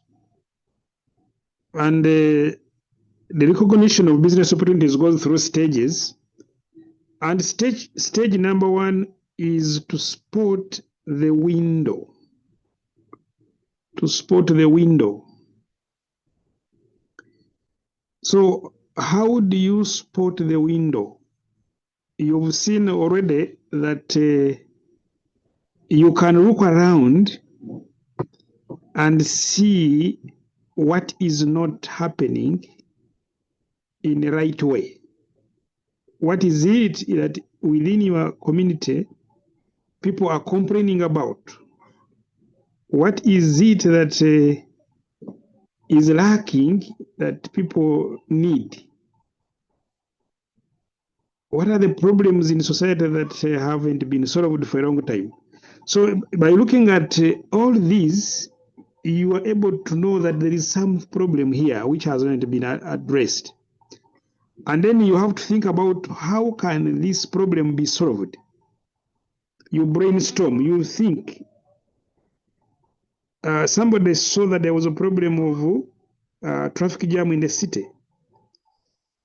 The means of transport that were there that could solve the problem of the traffic jam, that is the motorcycle business here, which is called boda boda, called Okada in Nigeria, called Moto in Rwanda. I don't know how they call it in Kenya and South Sudan. That they were not safe. They were not safe, and it was not easy to order or to get one unless you had their contact in your phone. But if you didn't have a contact of one or two, then it would not be easy. So somebody came up with a solution to that problem and came up with a safe border. The same applies to the one who came up with the idea of Uber. And then here in Uganda, we have several now. Apart from Uber, we have also Safe Car and Safe and Faras and others. So it begins with being able to see what problem needs to be solved within the society, and then coming up with different ideas of how to solve that problem. It could be a business opportunity coming as a result of developments in the area.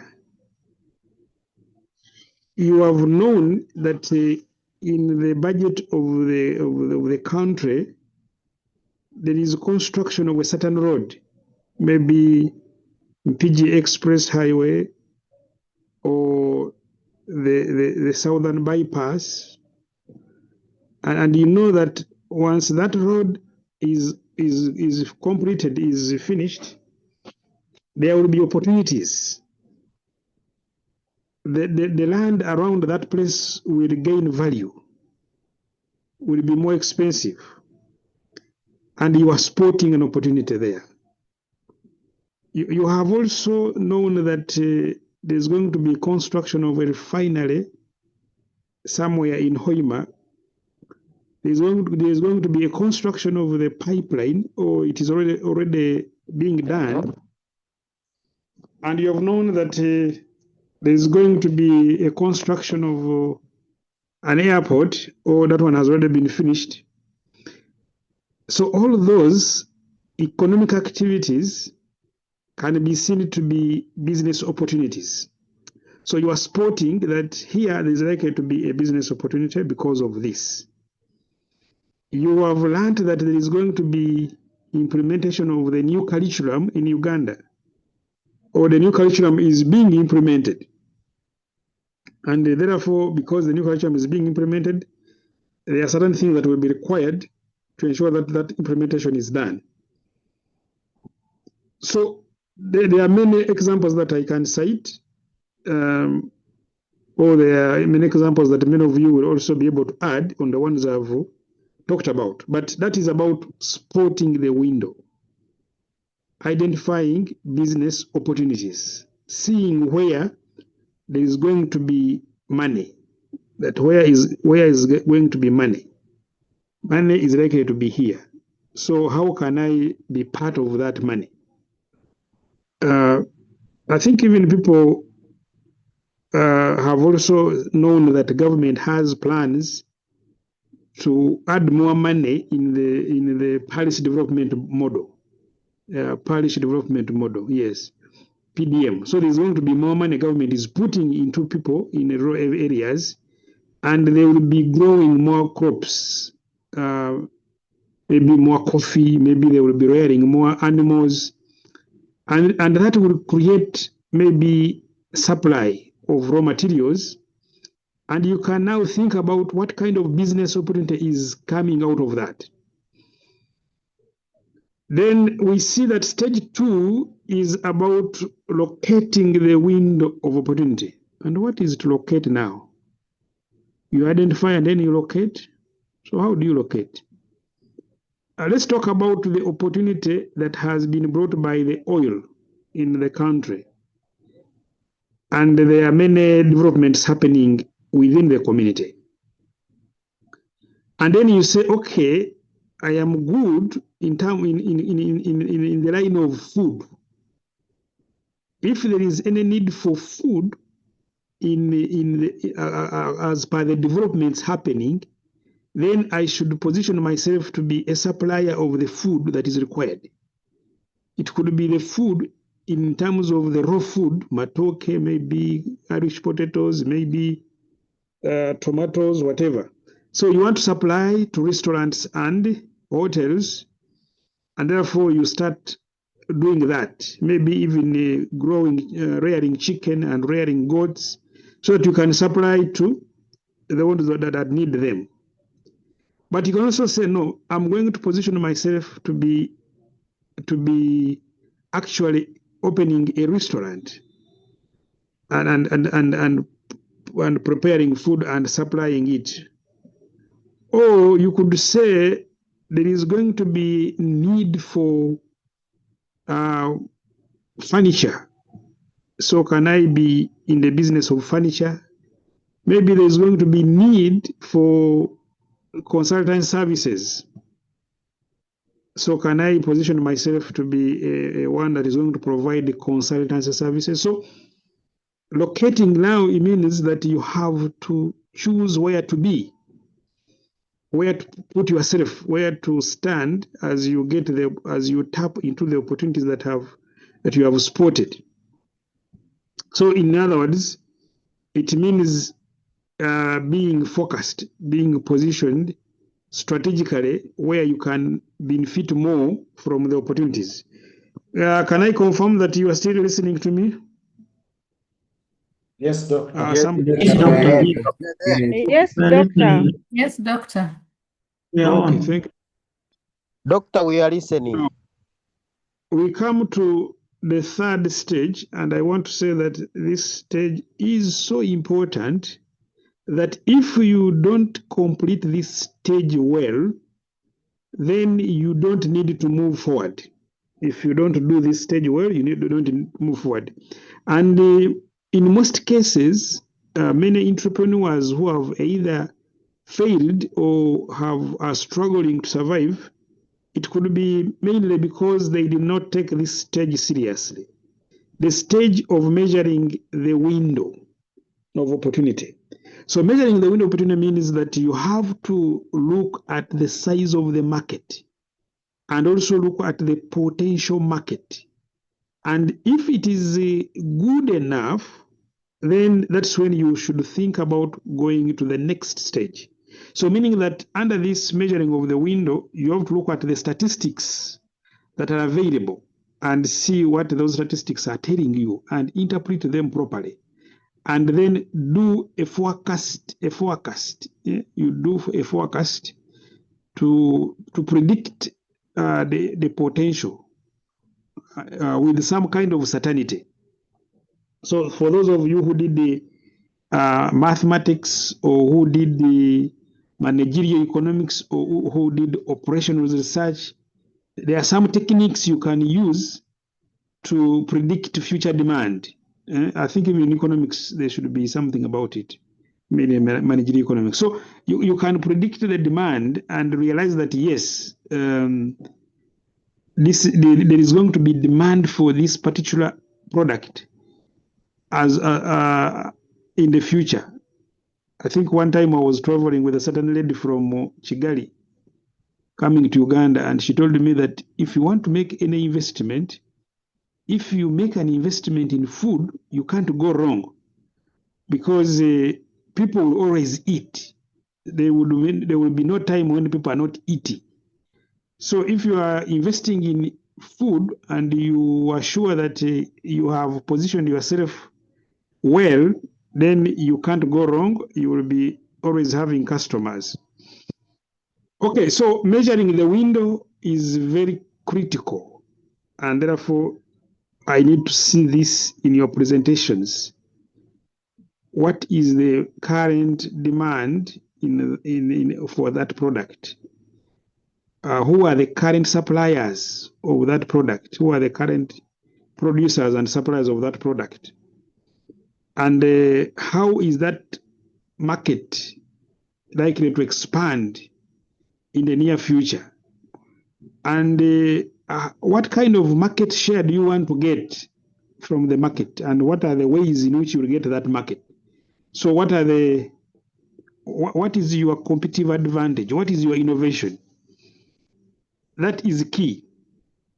Now we come to stage number 4, which is opening the window. Now, opening the window basically means planning to start and starting.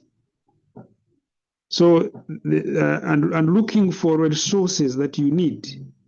So, looking for resources you need, and then actually the stage begins with identifying the resources you need. Then you make a plan, you make a business plan, you go ahead and look for those resources, financial, human, technical, all the resources that you need.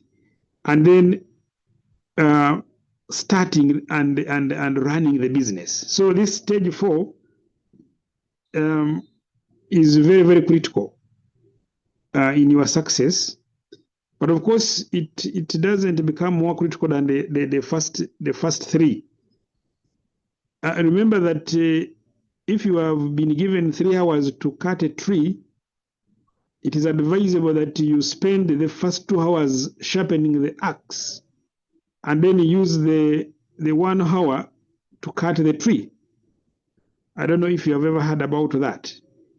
Meaning that the first 3 stages are critical because those are stages where you are preparing what you're going to do. And then in stage 4, you are now implementing. Now we come to stage number 5, which is the closing the window of opportunity. And I want to hear from at least 2 people. What do you think is closing the window of opportunity according to Professor Wickham? What does it mean, closing the window of opportunity? I want to hear from at least 2 people what they know about this stage. Yes, Doctor. Closing the window. Yes, please go ahead.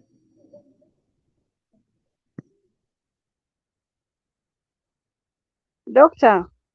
Yes, please, I'm listening. From my side, as the stage made mention, closing the window of opportunity, I believe that at this stage, review of how the implementation has been done is made. Evaluation is also made. And once there has been success in the business, then the window of opportunity can now be closed. But leaving the business now with sustainability. Thank you. Okay, Alfred, you can come in, but before you come in, I want to appreciate Christine's submission, especially that word sustainability is key. The other previous submissions didn't matter. What mattered most was that word sustainability. So let's go to Alfred. Yeah, thank you, Doctor. Yeah, from my own understanding, closing the window of the opportunity is when one has identified the specific sector or the project that one will be basing in, and then one has already started moving ahead, gaining now the strength in advancing the business. Thank you. Yes, thank you very much, Alfred. You haven't yet hinted on the real thing. Remember, I said when Christine mentioned sustainability, I said that was key. But let's hear from Ronald. Ronald, what do you have to say? Closing the window means how are you going to make your business unique that other people may not imitate what you're already doing, and how you can sustain the business in the long term? Okay, with those words from Ronald, I don't want to add anything for today. So you will just go and read more. I'm seeing more hands up. Okay, like I've so already ruled out. I think Charles wants to add something. Charles, you can add something. Okay. Charles, go ahead and add something. Thank you, Doctor. We are looking at the short run of building a business. Now, at the closing the window level, we are looking at long term, when even your previously considered innovation has got competitors. Competitors have understood your model of building the business, and now they have come on, probably with more innovations. How do you sustain? You need to cross that approach, and how do you sustain your business? Okay, thank you very much, Charles.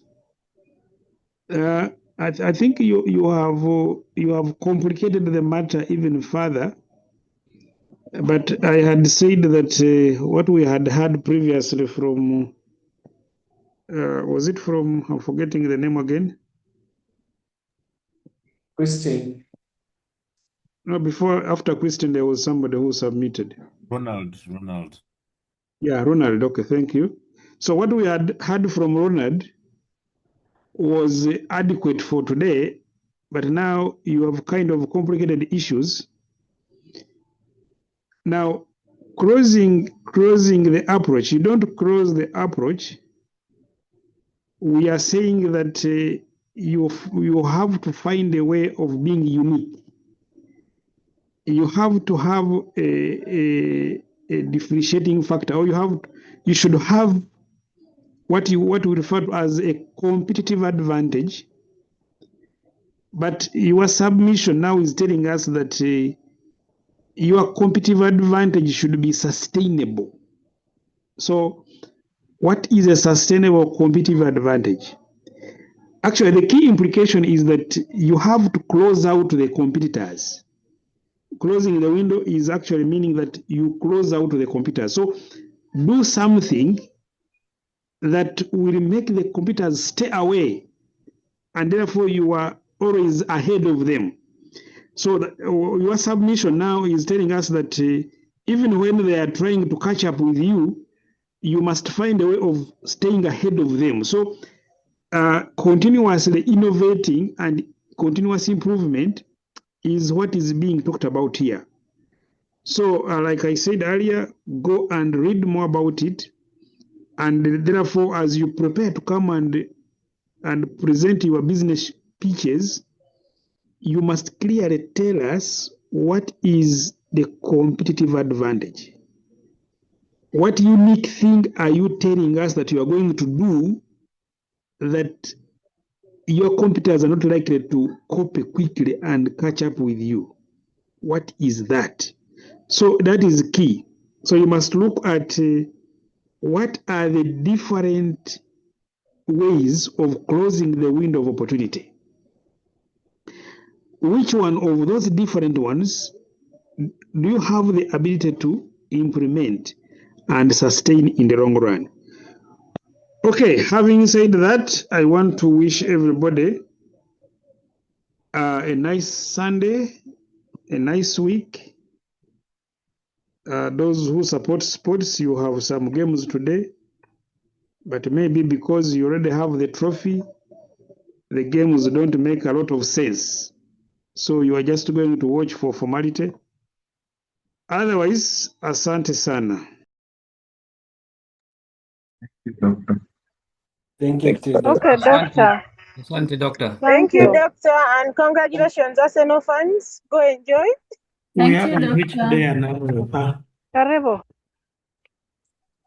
Thank you, doctor. Someone Thank spoke you, about a doctor. movie. Please tell us the name of the movie we watch. Was it Tell about the us to transport? join him and they watch together. Thank you, doctor. Was it about the transport? Yes, someone, everyone is a witch. Which one? No. Actually, the teleporting also, you can also watch the Matrix if you The want to title see is the The Other Gender teleporting. is a Witch. The other gender is a witch. The other gender is a witch. Women, the other gender, women, they're the witch. That's the title. Okay, thank you. Okay. You are being recorded. All what you are saying is being recorded. Please be careful. That gender is a witch. Be careful of it. Oh my God. Okay. Inshallah. Even the Matrix actually has it, the teleporting. The Matrix also has it.